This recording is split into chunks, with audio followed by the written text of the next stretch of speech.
Kisah Ronja Anderson, pemain timnas Swedia yang jadi mu'alaf. Perjalanan seorang dalam memperoleh hidayah selalu berisi hikmah, pelajaran dapat dipetik dari pengalaman para mu'alaf ini. Perjalanan syarat makna dan penuh hikmah ini telah dialami oleh seorang pemain tim sepak bola nasional Swedia, Ronja Anderson. Dia masuk Islam pada 2008 yang lalu. Bagaimana kisahnya? Inilah kisah perjalanan Ronja Anderson menemukan Islam sebagaimana dia tuturkan sendiri di Facebooknya. Pada 21 Februari 2008 yang lalu, sesuatu yang benar terjadi dalam hidup saya diberkati menjadi anggota keluarga besar. Saya mengambil langkah untuk menjadi seorang muslim. Itu keputusan terbaik yang pernah saya ambil dalam hidup saya. Alhamdulillah. Sejak saya berusia 18 tahun, saya selalu mendukung Islam. Saya selalu mengatakan, suatu hari nanti saya akan masuk agama yang benar. Insya Allah. Pada usia itu saya membuka mata saya untuk Islam. Saya tidak tahu apa-apa tentang agama itu. Apa artinya, siapa muslimnya, dan mengapa mereka mengikutinya. Saya seorang Swedia. Saya dibaptis di gereja, dan dengan demikian terakhir sebagai Kristen. Tetapi keluarga saya tidak memeluk agama Kristen. Kami adalah keluarga Swedia biasa yang menjalani kehidupan normal, merayakan Paskah, Natal, pertengahan musim panas, Halloween, dan lain-lain. Selama 4 tahun, minat saya pada Islam semakin meningkat. Saya berteman dengan Muslim, dan saya mencari Islam di internet dan media sosial. Dengan cara ini, Islam tumbuh semakin besar dalam diri saya setiap hari. Selama ini saya punya teman yang beragama Islam. Kami melakukan semuanya bersama kami, melakukan perjalanan ke tanah airnya, negara Muslim. Saya melihat di sana banyak hal yang baik tentang Islam. Ke masjid-masjid, setelah mendengar azan. Itu mungkin hal terindah yang pernah saya dengar. Selama 3 minggu saya berada di Istanbul, di mana kecintaan saya pada Islam semakin tumbuh. Saya hanya bersama Muslim dan mereka menceritakan kisah-kisah yang sangat bagus tentang agama dan ajaran Islam. Islam adalah agama yang benar, satu-satunya agama yang menarik bagi saya. Agama itu sendiri tidak memiliki kejahatan. Ini hanyalah tentang kedamaian dan kemurnian. Perdamaian adalah konsep dasar dalam Islam. Kami Muslim membantu semua orang. Kami membantu orang Muslim. Kami membantu meringankan kesulitan orang lain. Bukankah itu bagus? Saya pikir hanya ada sesuatu yang baik tentang agama ini. Agama saat ini benar-benar didiskreditkan. Banyak orang melihat Islam sebagai agama yang terkait dengan Katolik, di mana hanya ada kekerasan. Jika iya, pikiran saya penderitaan orang yang ditimbulkan oleh seluruh agama seperti Islam, jika itu tentang kehancuran dan kekerasan dan bukan tentang kepercayaan. Hanya umat Islam yang saling menyapa dengan Assalamualaikum, yang berarti damai bersamamu. Banyak yang datang kepada saya dan mengatakan Islam adalah agama yang menindas perempuan. 2008 adalah tahun yang dimana saya masuk Islam. Hari-hari sebelum dan sesudah saya telah melihat beberapa ratus gadis Swedia dan pria masuk Islam. Bukankah seharusnya mereka yang mengklaim bahwa Islam adalah agama yang menindas perempuan berpikir telah banyak tentangnya? Tidak bisakah mereka melihat bahwa mayoritas dari mereka yang masuk Islam sebenarnya adalah perempuan? Mengapa kami para wanita menjadi mu'alaf jika para pria meremehkan kami? Saya belum pernah melihat agama lain yang mengamati wanita lain dari Islam. Sang ibu memiliki status yang luar biasa dalam Islam. Ketaatan dan penghormatan terhadap ibunya adalah tugas yang sangat penting dalam Islam.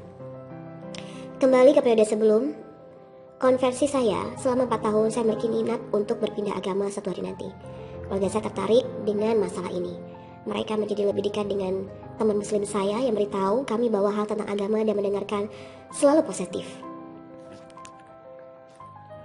Mereka menjadi lebih baik dan lebih dekat dengan teman Muslim saya yang memberitahu kami banyak tentang hal agama dan mendengarkan selalu positif. Tentunya setiap orang memiliki pendapatnya sendiri tentang hal-hal tertentu, dan ini berlaku untuk Islam. Kita semua memiliki pendapat yang berbeda, dan itu tidak masalah, tapi ini tentang menghormati satu sama lain. Misalnya sangat sulit bagi keluarga saya untuk menerima surat. Misalnya sangat sulit bagi keluarga saya untuk menerima sunat. Bagi Anda yang belum mengetahui apa itu sunat, sudah dilakukan oleh dokter yang didelegasikan bukan di rumah, di dalam kabin. Jadi mereka sepenuhnya legal hari ini di Swedia dan menjadi legal pada tahun 2001. Apa yang terjadi dalam penyunatan adalah bahwa kulub dilepas sehingga alat kelamin lebih bersih. Ini adalah fakta, bukan kata-kata dan pikiran saya sendiri. Tampak bahwa orang yang telah disunat memiliki alat kelamin yang jauh lebih sehat. Jika Anda ingin merinci lebih sedikit bakteri dan lebih sedikit penyakit menular seksual atau PMS, banyak penderita penyakit menular seksual atau PMS harus sunat di usia lanjut untuk menyembuhkan penyakit mereka seperti sifilis. Apakah ini tidak biasa terjadi pada pria? Sungguh tidak. Setiap hari orang dewasa disunat karena penyakit. Kembali ke titik konversi saya. Pada 3 April 2018, 2 bulan sejak saya mu'alaf, keluarga saya telah bereaksi keras untuk ini. Mereka menelpon saya dengan panik menanyakan apakah saya telah masuk Islam. Ibu saya mengajukan pertanyaan yang banyak ditanyakan kepada saya seperti apakah kamu akan memakai kerudung? Apakah kamu akan menyembunyikan rambut indahmu? Apakah kamu akan berhenti bermain sepak bola? Tidak bisakah kamu minum alkohol sekarang? Tidak bisakah kamu melakukan hubungan intim sebelum menikah? Dan malah banyak lagi. Dia juga bertanya tentang pernikahan. Apakah kamu akan menikah dengan salah satu dari mereka? Ini jelas mencerminkan citra negatif yang tidak dan banyak lain memiliki tentang Islam. Dan itu memalukan saya. Sayang sekali. Jika ada yang memberi mereka kesempatan untuk mencoba tentang agama, saya hampir yakin mereka akan mengubah persepsi mereka tentang Islam dan berpikir seperti apa saya dan banyak orang lain lakukan saat ini.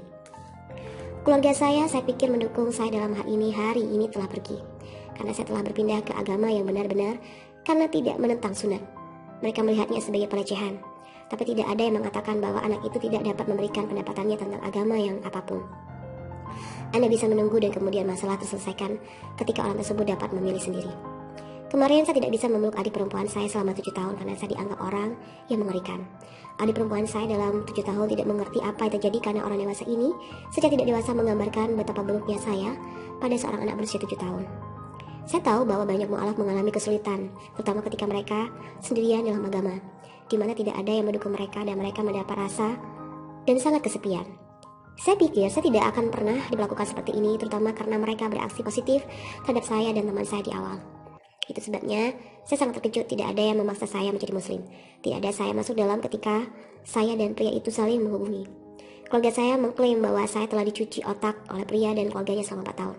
Tetapi sebaliknya, saya telah melihat sesuatu yang cerah di dalamnya. Dan tidak ada yang memaksa saya melakukan apapun. Agama ini menjadi agama terbesar dalam tahun 2050 nanti.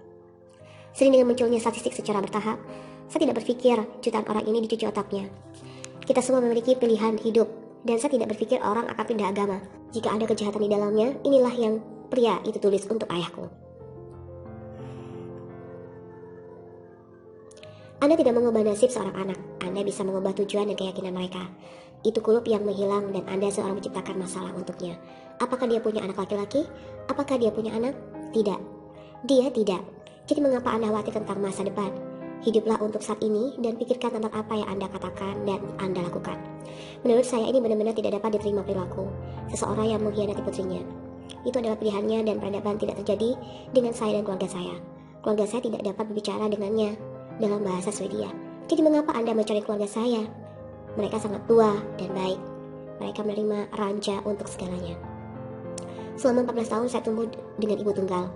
Ayah tidak ada untuk saya. Dia meninggalkan saya dan ibu saya ketika saya baru berusia 5 tahun. Dan itu sangat sulit. Ibu sekali membantu dan mendukung saya selalu segala hal. Sangat mencintainya. Itulah ibu saya. Tapi sangat menyesal dia telah memberi saya pilihan dalam hidup. Dia bilang saya lebih suka Islam daripada ibu kandung saya. Saya memiliki pendapat yang sangat kuat tentang ini. Dan tidak ada yang dapat mempengaruhinya. Inilah yang membuat banyak orang ragu akan Islam.